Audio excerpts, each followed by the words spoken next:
Tajuk pembintangan kami ialah pengenalan kepada biologi. Apakah biologi? Perkataan biologi berasal daripada bahasa Yunani iaitu bios bermaksud kehidupan dan logos bermaksud kajian.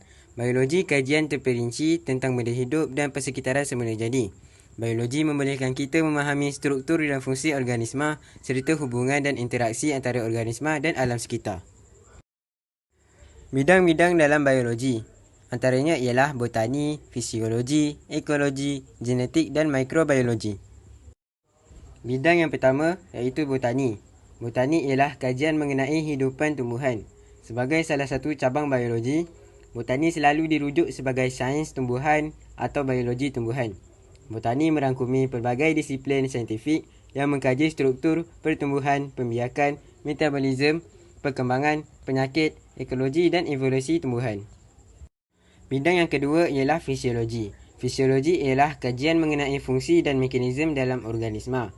Fisiologi merujuk kepada kajian mengenai sifat fizikal benda hidup, cara organisma berinteraktif antara satu sama lain dan juga dengan alam sekitar dengan kelebihan atau kekurangan fizikal tersebut. Yang ketiga, ekologi. Ekologi ialah kajian mengenai interaksi antara organisma dan persekitarannya.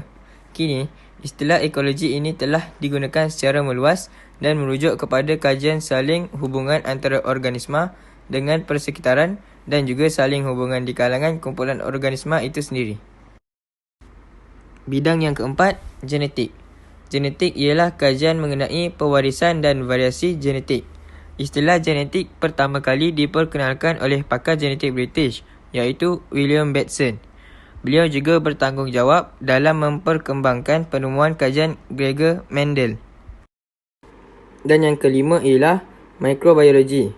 Mikrobiologi ialah kajian mengenai mikroorganisma yang tidak dapat dilihat dengan mata kasar. Satu-satunya cara untuk melihat mikroorganisma adalah dengan menggunakan mikroskop. Contoh mikroorganisma ialah virus, bakteria, kulat dan lain-lain.